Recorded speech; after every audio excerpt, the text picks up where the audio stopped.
Hey guys, well I had a minute. I wanted to go over the components of the factory turbo kit, also nicknamed the 093 ATS turbo kit. Now there is some slight differences because they're not exactly the same, but I'm just going to do a quick overview and show you a couple of the differences why I had both kits here. I wanted to uh, just mention a few things. There's a lot of questions, a lot of people selling kits. They might not have all the pieces, know what the pieces are, or what their function is. So I'm going to try to just do a quick overview. I had both kits here. Starting off is this big exhaust pipe looking piece. This is your up pipe assembly for your turbine inlet for the exhaust hot side. This Y, quote unquote, piece bolts to the back of the passenger manifold, and that goes up to a T3 flange. That's what bolts on your turbocharger itself.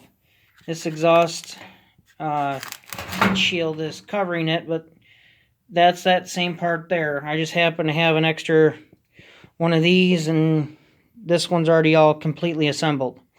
The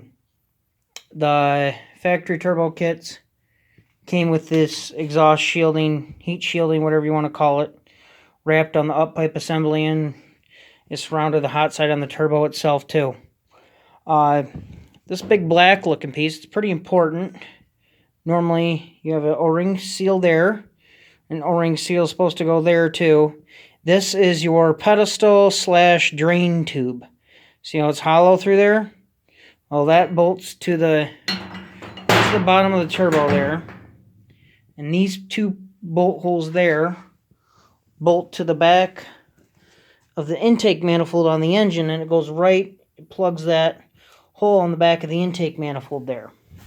So that's your drain tube / pedestal. So that's what actually provides support for your turbocharger onto the engine itself, and also doubles as a drain tube. Pretty nifty little design there. Very hard to find if you're missing it. So hopefully you don't lose track of that. As most of you know, the factory turbo kits were wastegated kit. Pretty simple journal bearing turbo design. Looking at it here, I mean, you have this. People get asked what this is all the time. This is the oil pressure sensor adapter. It's a cast piece. You got your oil feed line port there. I believe these are both tapped for an 1/8, I want to say. And then that's for your factory oil PSI gauge on your dash cluster.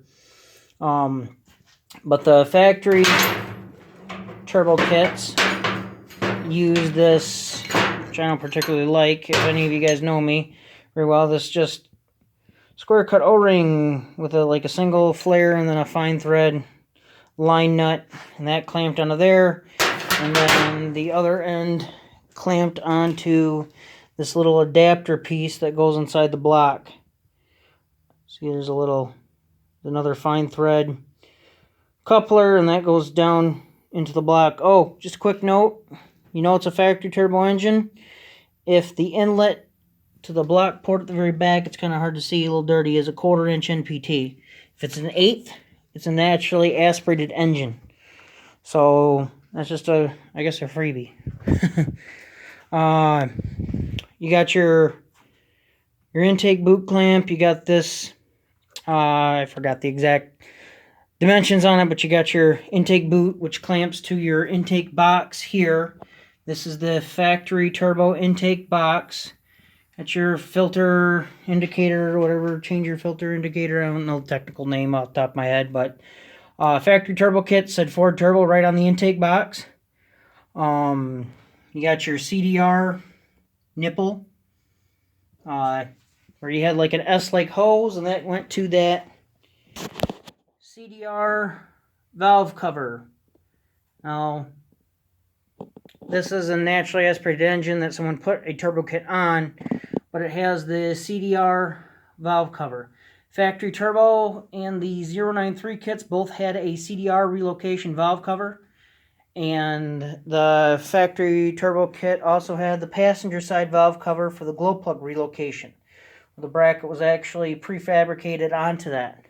Now, I probably could make one, but I know R&D IDI Performance sells a glow plug relocation bracket, and I've seen some guys to run their CDR in that manner. They've just simply drilled the normal valve cover with a hole saw and made it work. But anyway, moving on, we have the intake cap.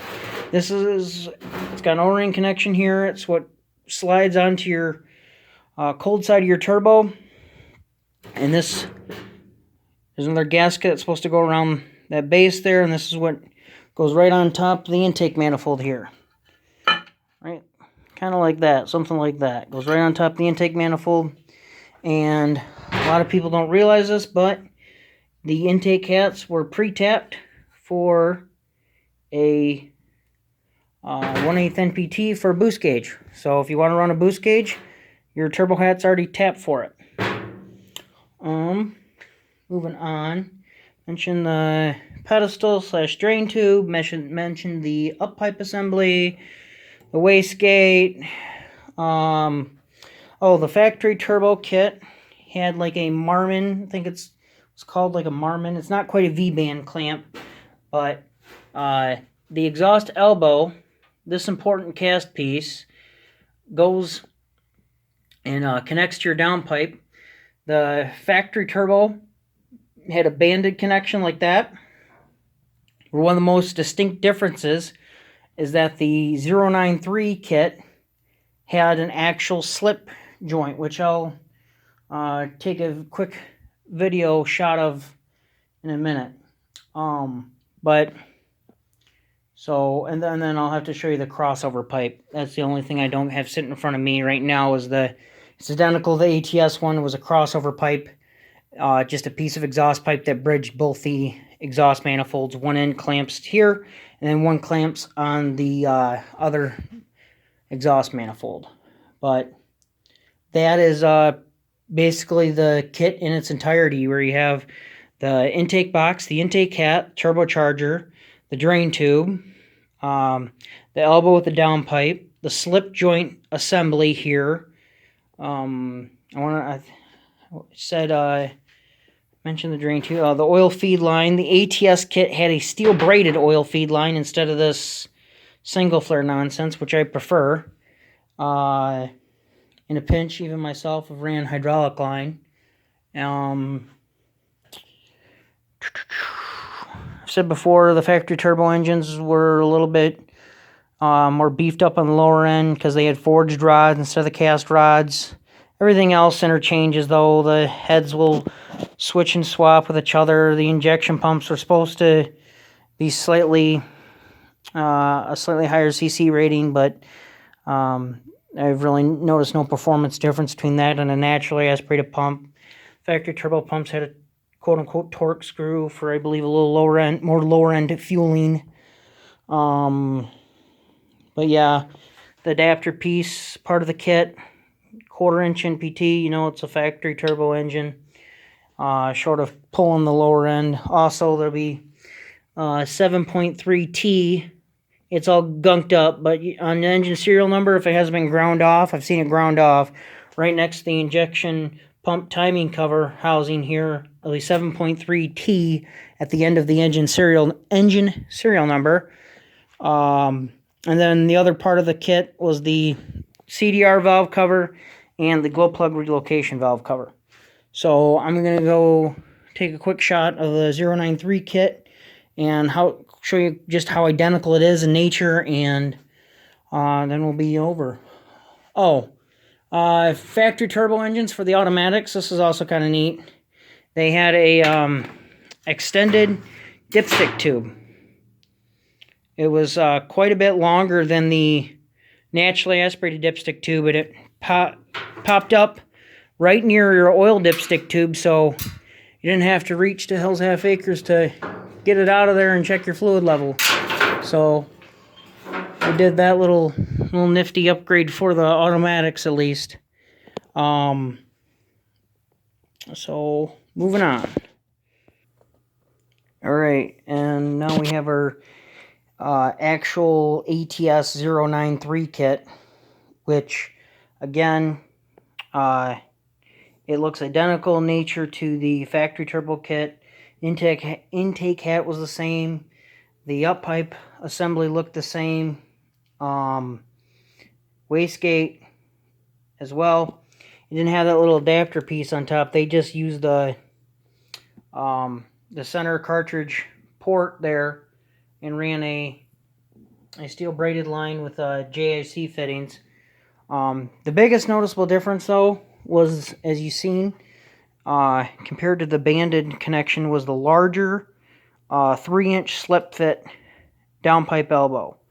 And that just bolts the side of that. And then it had that slip fit exhaust 3-inch downpipe connection. So allowed the turbocharger to breathe a little bit better. And of course, many of you know that a lot of guys have cut the banded connection off and welded a V-band, a 3-inch V-band on there, and Justin at R&D makes one prefabricated like that.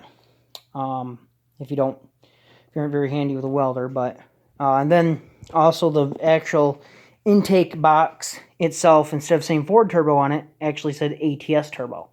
So because originally it was an aftermarket dealer add-on option before it was a factory option on the midway through 93 or something, 1993. And then the last part of the kits is the crossover pipe. Pretty straightforward. It's a couple flanges with some exhaust pipe, but that's what ties the whole works together from manifold to manifold. So I hope this has helped you guys kind of identify the factory IDI turbo components. And until next time, have a good one, guys.